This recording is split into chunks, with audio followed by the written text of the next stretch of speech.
Your offense doesn't need a specifically bad performance from the Chargers defense to hit its numbers.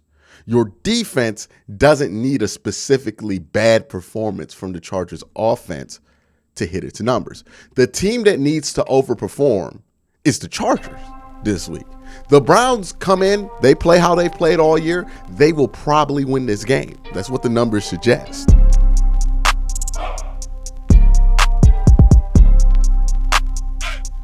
All right, so this is an interesting game, right? I talked about it with the guy I had on to talk the Chargers. This is one of those games where football heads are going to love it. Like a casual fan might not be intrigued, but this is one of them, like your favorite football fan. Like this is like one of those games where there's a lot to look at here. And it's intriguing if you're a Browns fan because this game weighs heavily, I feel like, in your favor, more so than I think people would assume, given that it's Justin Herbert and the Chargers going in against Jacoby Brissett and the Browns. But the Browns have been the better offense than the Chargers throughout 4 weeks. And this is true in a scoring percentage sense.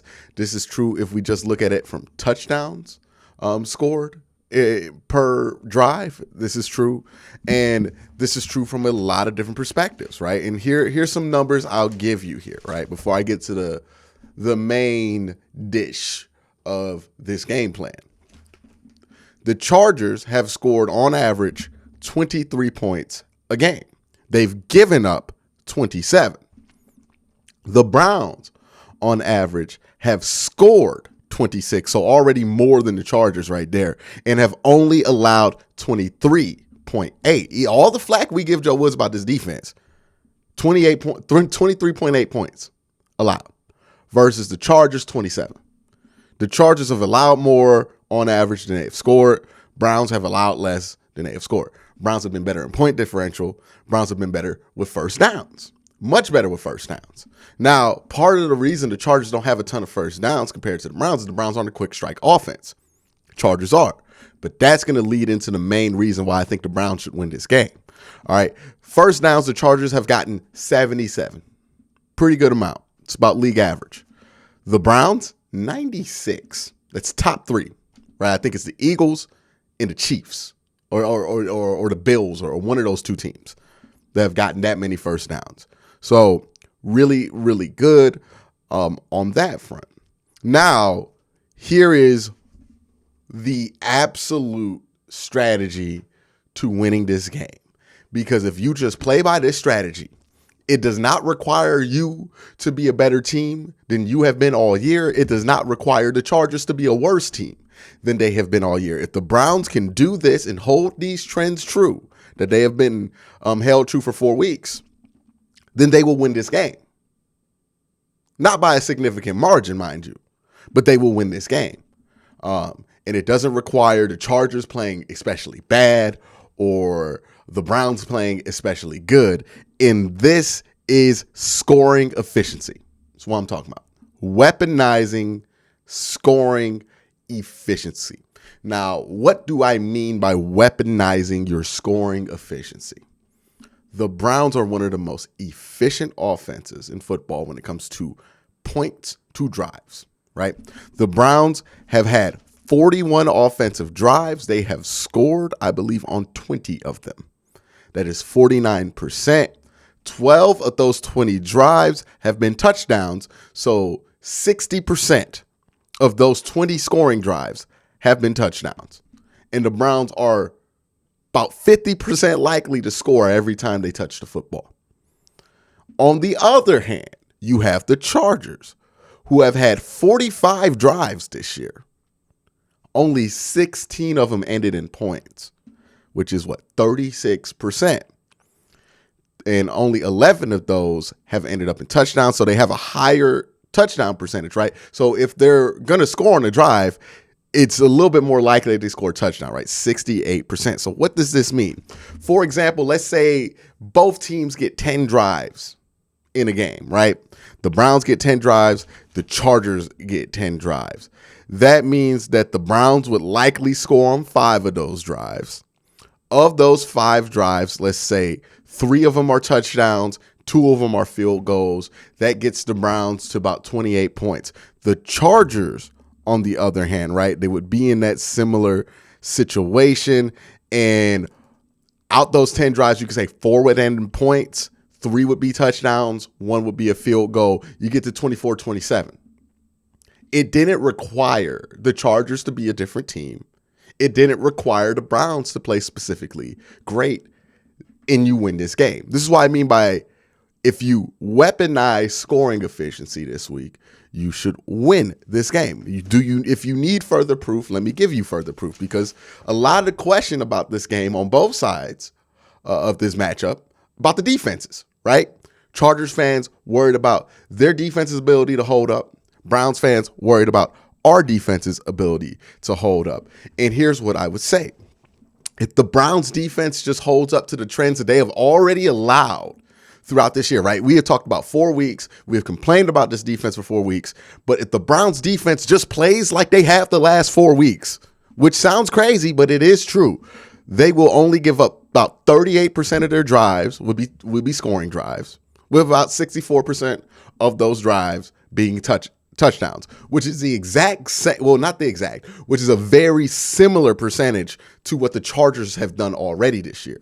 So your defense does not have to be any different than it's been the last 4 weeks to hold the Chargers to the trend that if they hold to this week, you will win.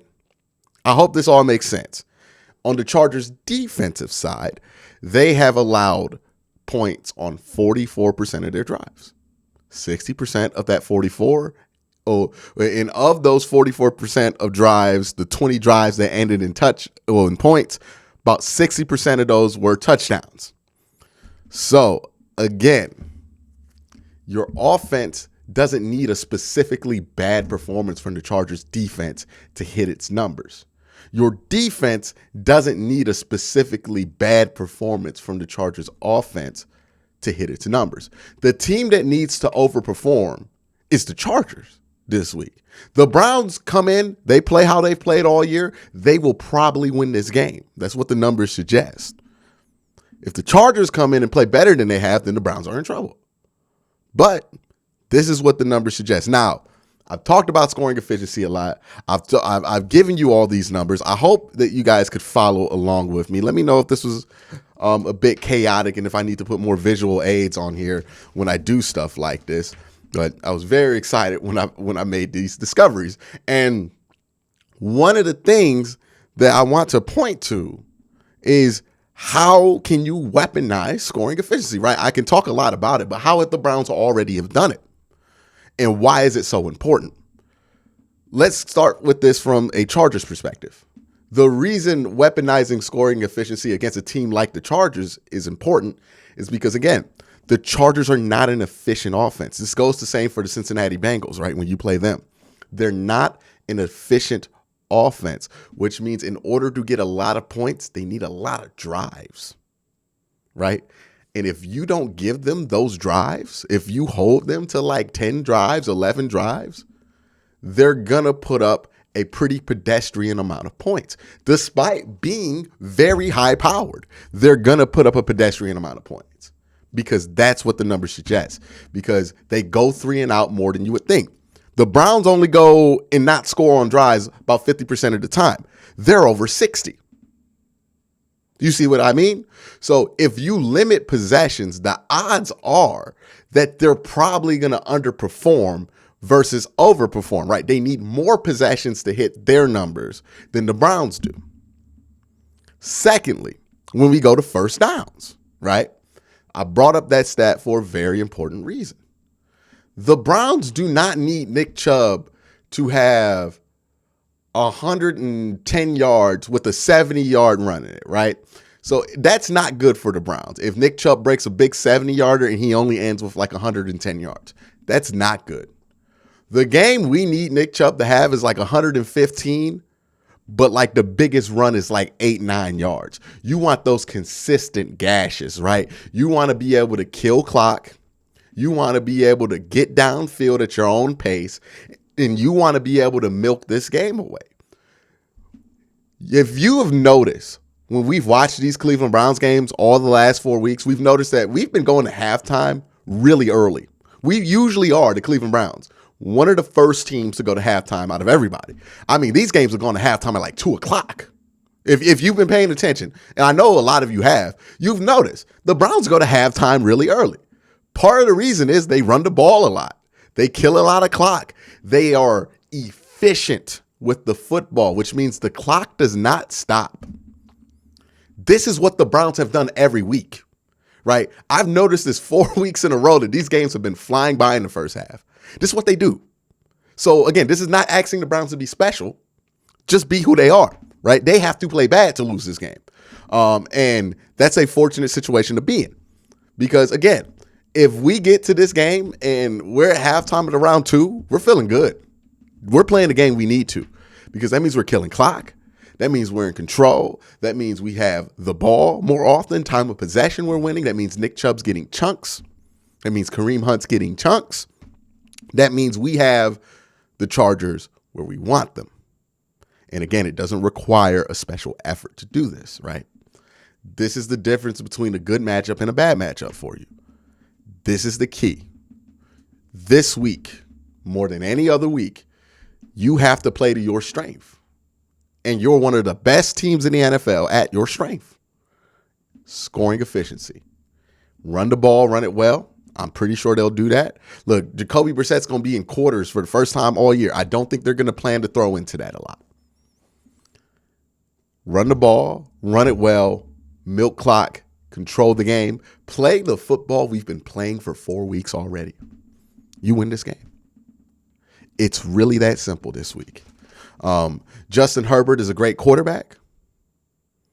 They have a great offense, but they're not the most efficient offense in the world. And a lot of great offenses are not super efficient because they rely on low probability, high volatility plays to get points, right? We see this with the Bengals. This used to be with the Chiefs. They're a little bit more efficient now that they don't have Tyreek Hill, but they're less volatile, which means their ceiling for points is down, but I mean, like, they're still very good. And we see this with the Bengals. I said this before. The Dolphins are another team like this. And then, of course, the Chargers. They don't score often. When they do, they can score from anywhere, but their scoring efficiency is low. You have to take advantage of that. Defensively, how do you make sure you hit these same scoring numbers, right? Because you don't want this to be the week where you give up 70% of your drives on touchdowns because you won't win, right? Here's how you do it if you're the Browns defense. 1, communication's key. You can't have any blown coverages. Myles Garrett and Jadeveon Clowney being back would be very nice for your defensive ability to do this, right? But basically, what I want from the defense is not an especially great performance because they don't need to have one of those. If they do, great. Perfect. Let's do it. But if they don't, I don't need it, right? The Chargers are probably going to score 20 points. They're probably going to get to 24. But that's okay, right? And they're probably going to have some long drives mixed in there. That's fine. What you don't want to give up versus the Chargers are those big plays, right? Play good defense, try to get off the field, force as many third downs as possible so you can have as many chances as possible to get them off the field. That's the game. It's going to be a little frustrating to watch from a viewer perspective when you're watching this defense, but that's the game plan. Force the third downs. Don't give up the big play. Let them have it underneath. If they want to nickel and dime you, let them nickel and dime you for a little bit, but force the third downs, right? You can't just be giving up first down. You have to force the third downs. And the more you force third downs, the more these numbers will hold. It's that simple this week. I know a lot of people are out of it. I know a lot of people aren't confident, but this is a week where you should be expected to get an upset. I don't think this is an upset. I think this is the result that should happen because the numbers dictate that it should. Again, the Browns are the better offense. Statistically speaking, they're the better offense. They scored more touchdowns. They scored more points. They have had more scoring drives with less possessions than the Chargers. They've done more with less. The Browns' defense is the better defense. They've allowed less points than the Chargers. Part of that is because the Chargers gave up like 40 points against the Jaguars, but that don't mean it don't count. Now, running the ball again, it's not going to be as easy, right, as some people want. I know we see the Chargers' yard per carry numbers. It's kind of inflated because they've given up big runs every week. If this is the week they don't give up the big run, that's good for us. If Nick Chubb can still get to his numbers, right? If Nick Chubb can still hover around 5 yards per carry with 15, 16 carries, we're good. We're good. We're right where we want to be. That's the game plan. Weaponize your scoring efficiency. That is this team's greatest strength throughout 4 weeks. They are an efficient football team. They can get first downs at will, and they can eke out these long-ass drives. Weaponize it. This is the week to do it. This is where it makes the most sense. Last week, when you were playing a team that was just as efficient as you, and then you had to turn over early, it cost you because they were just as efficient as you. This is not that situation. Teams like the Chargers, as much as, it's shocking to hear this, I think, to people who might not get what I'm saying. And there's going to be pushback on this. I understand. But I think I'm confident that these numbers will tend to bear itself out. Against teams like the Chargers and the Bengals, even though those teams, you would think when the Browns are playing Jacoby Brissett, those are teams you can't beat. I think these are games that you can win. The teams like the Ravens, that's a different task to me, right? Because they're super efficient. But a team like the Bucs might be more doable. Team like the Bills, that's going to be tough. They're very efficient. You see what I'm saying? You see where I'm going here? The very high-powered but inefficient offenses, you can beat those because you're really good at scoring efficiency. And being able to kill clock, smother the game, that kills offenses like those. The other offenses that are high scoring efficient offenses, that means you have to make less mistakes. And right now with Jacoby Brissett, they're probably going to be the better team because they have the better quarterback. So those are going to be difficult matchups. But matchups like this, you can make up for not having the more talented quarterback by having the more efficient offense. And I think this is the week to do it. But that's just my thoughts. Let me know your thoughts down in the comment section below. Y'all have a great day. Have a good night.